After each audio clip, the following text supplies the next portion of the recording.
कहानी की शुरुआत में हम बहुत ही डरावना जंगल देखते हैं जहाँ पर एक आदमी बड़ी तेजी के साथ अपने हाथों में गन लेकर भाग रहा था। तभी वो यूं ही रुकता है तो पीछे से एक और आदमी आते ही उसे पकड़ लेता है, क्योंकि ये दोनों साथी चोर थे जो इस जंगल में कुछ स्नैक्स को मारने के लिए आए थे, क्योंकि इन्हें चोरी के बदले इस काम के अच्छे खासे पैसे मिल रहे थे, जिसे करने से एक साथी तो बिल्कुल भी मना कर देता है क्योंकि वो बहुत ही ज्यादा डरा हुआ था और आखिरकार बात ना मानते हुए जंगल में भागने लगता है, जो जरा भी नहीं जानता था कि इस जंगल में क्विक सैंड यानी दलदल है। और आखिरकार भागते भागते उसी तरह की एक दलदल में फंस जाता है जहाँ पर हमें मालूम होता है कि इस जंगल में और भी लोग फंसने की वजह से मारे गए। अब इस सब के बाद हम कुछ टाइम आगे की कहानी देखते हैं जहाँ पर एक कपल सोफिया और जोश अपनी गाड़ी में बैठे कोलंबिया जा रहे थे, क्योंकि सोफिया एक बहुत ही अच्छी डॉक्टर थी जिसकी वजह से वो जोश के साथ अपनी प्रेजेंटेशन के लिए कोलंबिया आ रही थी। लेकिन इन दोनों की आपस में बिल्कुल भी नहीं बनती थी, क्योंकि सोफिया ने जोश को एक और लड़की के साथ देख लिया था, जिसकी वजह से वो दोनों अब तक भी एक दूसरे से नाराज थे और इस बार भी वो दोनों आपस में बहस करने लगते हैं। तभी वो दोनों जो ही होटल में पहुंचते हैं तो उन्हें वहां पर अपना एक दोस्त मार्कोस मिलता है जो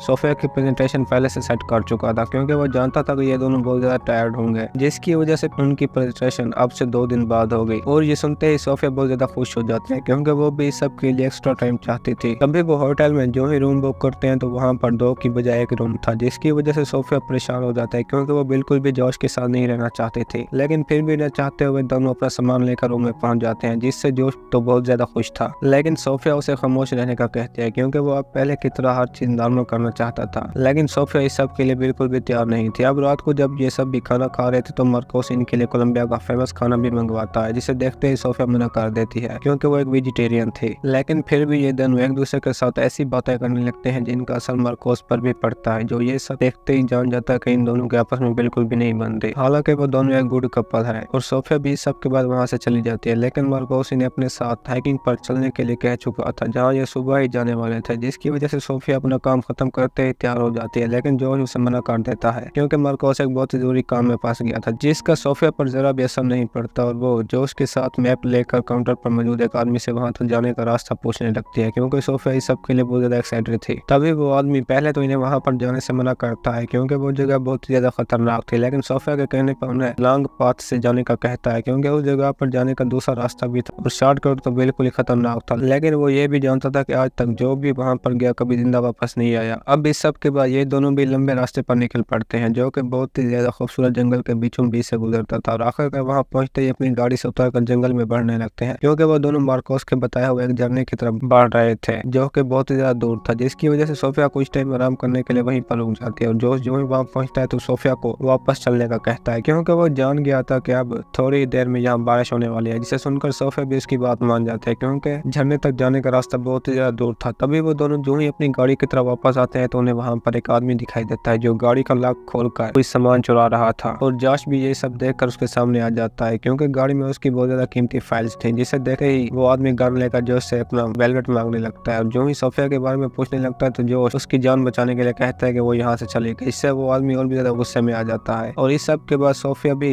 जान गई थी कि वो जोश को मार देगा, जिसकी वजह से बिना देर किए ही सामने आ जाते हैं क्योंकि जोश अब तक भी उसका हस्बैंड था। जिसके बाद वो आदमी सोफिया से अपना बैग भी ले लेता है और जो ही उसे उठाने लगता है तो जोश उसके सर पर एक लकड़ी मारते ही नीचे गिरा देता है, जिसके बाद ये दोनों जंगल में भागने लगते हैं और आखिरकार उसी जगह पहुंच जाते हैं जहां पर वेटर ने जाने के लिए मना किया था। लेकिन फिर भी अपनी जान बचाने के लिए जोश सोफिया को उसी रास्ते पर जाने का कहता है और खुद चोर का ध्यान बटाने के लिए आगे बढ़ने लगता है ताकि वो उससे बचकर सोफिया के पास पहुंच जाए, क्योंकि अब बारिश भी बहुत ज्यादा तेज हो रही थी, जिसकी वजह से सोफिया जोश की बात मानते ही वहां से भागने लगती है। लेकिन इसी बीच वो अपने सामने लकड़ी के टकराने की वजह से नीचे गिर जाती है और जो ही वापस होश में आती है तो उसे चारों तरफ एक ही रास्ता दिखाई देता है कि वो कहाँ पर जाए, क्योंकि सोफिया अब रास्ता भूल चुकी थी, जिसकी वजह से जोश को ढूंढते हुए जो ही आगे जाती है तो अपने नीचे दलदल में गिर जाती है, जिसके बारे में वो बिल्कुल भी नहीं जानती थी। तो इसी बीच वहाँ पर जोश भी आ जाता है, जिसे देखते ही सोफिया उससे मदद मांगने लगती है क्योंकि वो अपना हाथ भी बाहर नहीं निकाल सकती थी, जिसकी वजह से जोश एक लकड़ी देखकर उसे बाहर निकालने की कोशिश करता है, लेकिन इस सबसे भी काम नहीं चलता और आखिरकार लकड़ी के टूटते ही सोफिया भी जोर जोर से चीखने लगती है, जिसकी वजह से पूरी की पूरी दलदल में चली जाती है क्योंकि जोश उससे बार बार एक जगह पर रहने का कह रहा था, लेकिन वो फिर भी उसकी बात नहीं मानती और अब जोश बिना देखे ही सोफिया को बचाने के लिए दलदल में कूद जाता है क्योंकि वो अपनी बीवी से बहुत ही ज्यादा प्यार करता था और जो ही सोफिया को दलदल से बाहर निकालता है तो वो उसे देखते ही ऐसा करने से मना करती है क्योंकि वो जानती थी कि हमें बचाने वाला यहाँ पर कोई और भी नहीं है। जिसे सुनता है जोश उसे एक जगह पर खामोश रहने का कहता है और ये भी कि वो बिल्कुल भी ना हिले और आखिरकार दोनों एक साथ ही फंस जाते हैं। लेकिन जोश जानता था कि अगर वो आराम से रहें तो बिल्कुल भी नीचे नहीं जाएंगे क्योंकि इस दलदल में सिर्फ मट्टी के अलावा और भी बहुत सी चीजें थी जो काफी देर तक इनकी बॉडी को रोके रखेंगी। अब दूसरी तरफ मार्कोस भी इनके रूम में पहुंच जाता है, लेकिन उसे वहाँ पर कोई भी दिखाई नहीं देता। तब भी वो अपने सामने जोश की आवाज सुनते ही जान जाता है कि ये दोनों उसी जगह पर गए हैं जहाँ पर वो इन्हें ले कर जाने वाला था और शाम होते ही वापस आ जाएंगे, जिसकी वजह से मार्कोस होटल में बैठे इनका इंतजार करने लगता है। अब दूसरी तरफ सोफिया भी बहुत ज्यादा डरी हुई थी क्योंकि वो बिल्कुल भी मरना नहीं चाहती थी, जिसकी वजह से अपना वेट हल्का करने के लिए जो ही शूज उतारने लगती है तो उसे वहीं पर कुछ ऐसा महसूस होता है जिसे देखने के लिए वो जो ही बैग निकालती है तो वो और कोई नहीं बल्कि वही चोर था जो कहानी के शुरू में दल दल कर चला गया था, जिसे देखते ही सोफिया बहुत ज्यादा डर जाती है, जिसकी वजह से वो बॉडी को दोबारा से दलदल के अंदर डाल देते हैं। लेकिन वो चोर की गन और उसका